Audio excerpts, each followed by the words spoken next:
5 juin 1944. La nuit précédant le jour J, la salle de guerre de Churchill était bondée de ses plus hauts généraux. L'un d'eux prédit un désastre complet en quelques heures.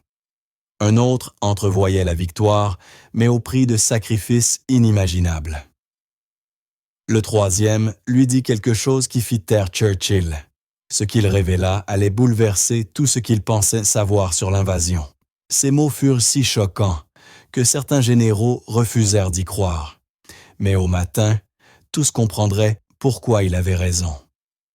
La salle de réunion. 5 juin 1944. Tard dans la soirée. Winston Churchill était assis dans son bunker souterrain. Ses généraux entouraient la longue table en chêne. Des cartes recouvraient chaque centimètre des murs. Demain serait le jour J, la plus grande invasion de toute l'histoire humaine. Plus de 150 000 hommes allaient de prendre d'assaut les plages de Normandie.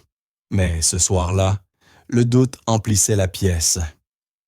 Churchill regarda ses trois généraux les plus proches et posa une seule question simple.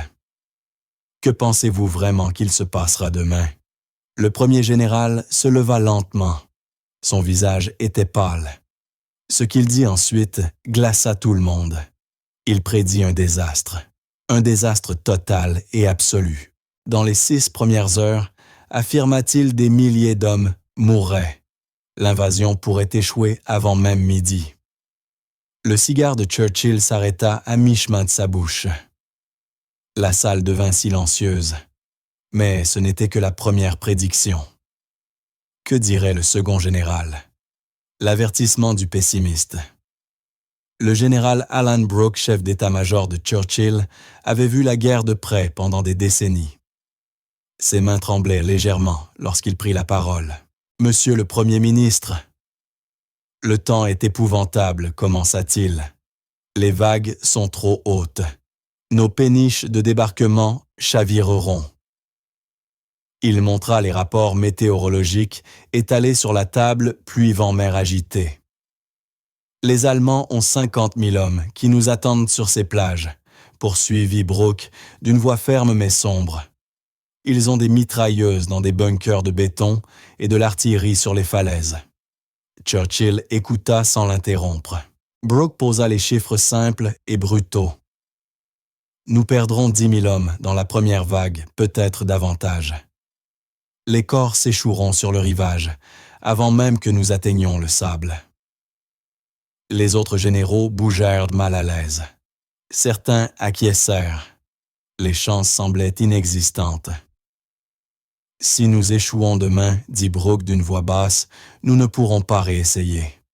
Pas avant des années, peut-être jamais. » Mais le deuxième général avait une vision tout à fait différente. La promesse de l'optimiste. Le général Bernard Montgomery se leva à son tour. Tout le monde l'appelait Monty. Il était sûr de lui, trop sûr selon certains. « Messieurs, nous allons gagner, » déclara-t-il d'une voix claire et puissante. « D'ici minuit, demain nous contrôlerons ces plages. » Churchill se pencha en avant. Enfin, un peu d'espoir. Mais Monty n'avait pas terminé. Cependant, le prix sera énorme.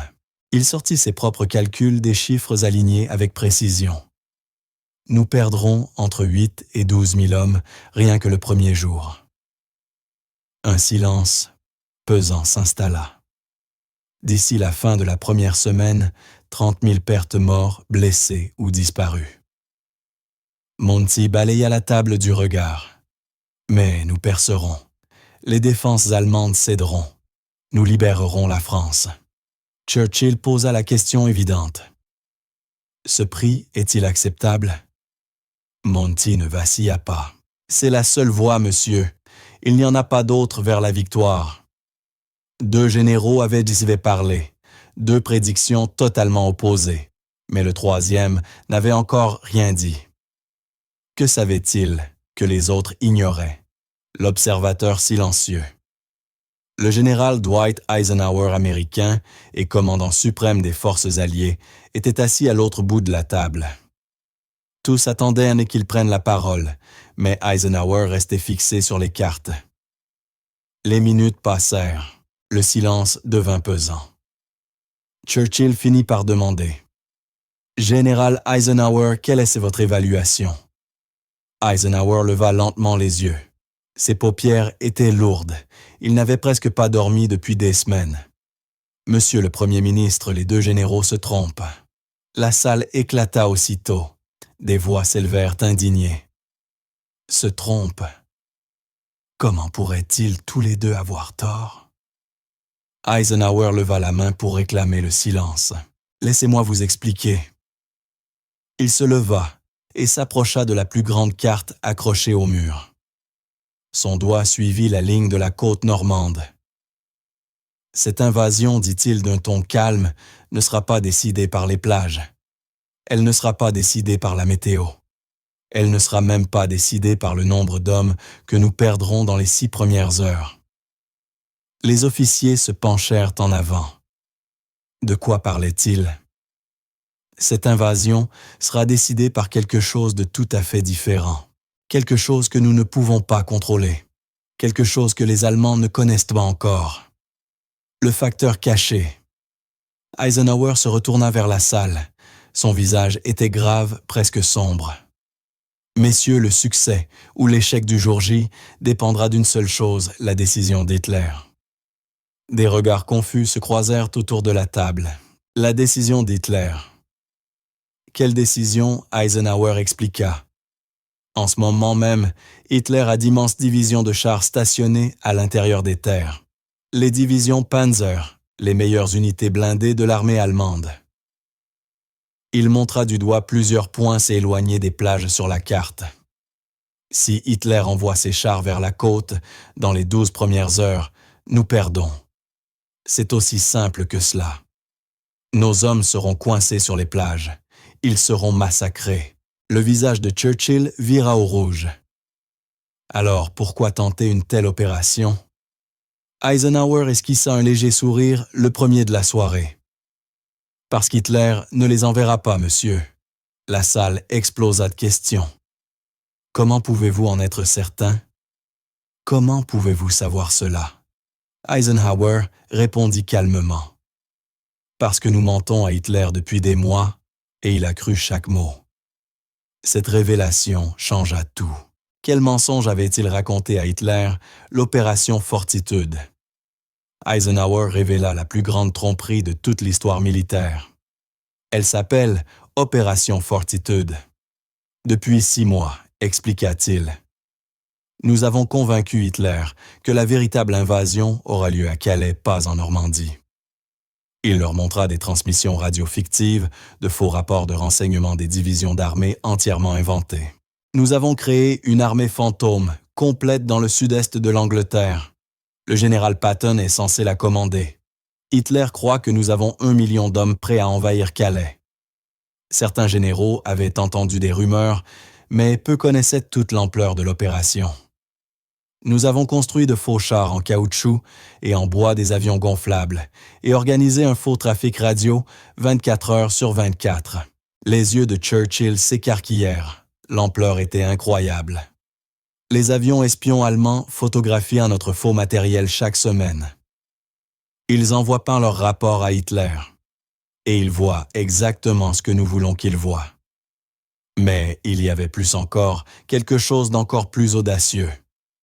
Nous avons retourné tous les espions allemands en Angleterre, chaque agent sans exception. Ils travaillent désormais pour nous, et ils envoient à Hitler de faux rapports confirmant nos faux plans d'invasion. Churchill resta silencieux un long moment. Puis il demanda « Mais Hitler y croit vraiment ?» L'erreur d'Hitler. Eisenhower sortit plusieurs documents des rapports allemands capturés des messages décodés. Hitler est convaincu, totalement convaincu. Il pense que la Normandie n'est qu'une diversion. Il croit que la véritable invasion viendra encore à Calais. C'était là la clé de tout. Demain matin, quand nos hommes atteindront les plages de Normandie, expliqua Eisenhower, Hitler hésitera. Il attendra. Il gardera ses divisions Panzer en réserve parce qu'il ne voudra pas les gaspiller pour une diversion. Churchill commençait à comprendre. Combien de temps va-t-il attendre? demanda-t-il. Au moins 24 heures peut-être, 48 peut-être davantage, répondit Eisenhower, dont la voix gagnait en assurance. Et c'est tout ce dont nous avons besoin. Si nous tenons le premier jour et parvenons à établir une tête de pont, ces chars ne compteront plus. Nous aurons des renforts qui afflueront sans cesse. Les calculs prenaient soudain tout leur sens. L'invasion n'était pas une mission suicide, elle était calculée précise, fondée sur la psychologie et la tromperie.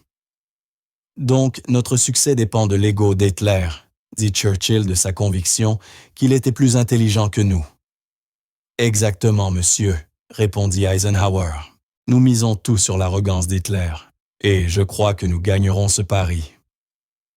Avait-il raison? Que s'est-il réellement passé? L'aube se leva le 6 juin 1944. Le jour J commença.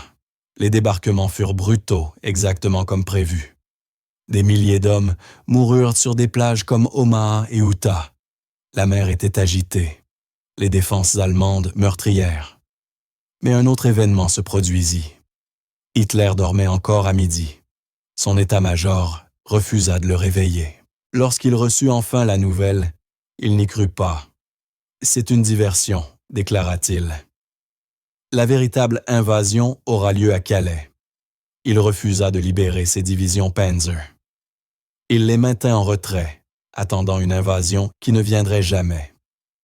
Quand Hitler comprit son erreur, il était déjà trop tard. Les Alliés avaient solidement pris pied sur les plages. Eisenhower avait eu raison. L'invasion n'avait pas été remportée seulement par le courage. Elle l'avait été par la tromperie, par la compréhension de l'esprit de l'ennemi en le poussant à voir exactement ce qu'on voulait qu'il voie. Cette nuit-là, dans la salle de guerre de Churchill, 3 généraux avaient fait 3 prédictions. L'un avait vu le désastre, l'autre une victoire coûteuse, le troisième la vérité. Le jour J réussit, grâce aux 3, mais surtout parce qu'ils avaient trompé Hitler à un point tel qu'il se défie lui-même. La plus grande invasion de l'histoire fut remportée par le plus grand mensonge jamais raconté. Les citations de Churchill sur le jour J continuent de nous inspirer aujourd'hui. Les déclarations de ces généraux avant le débarquement révèlent ce qu'est le véritable leadership sous pression. Ces paroles d'Eisenhower et de Montgomery montrent comment ils ont façonné l'histoire. Churchill nous enseigna que les guerres se gagnent d'abord dans l'esprit. Ses discours de la Seconde Guerre mondiale avant le jour J prouvent que les mots comptent. Mais les citations de ces généraux à la veille de l'invasion nous rappellent que le courage sans plan n'est que bravoure et que la stratégie sans tromperie n'est qu'espérance. Ensemble, ils ont changé le monde.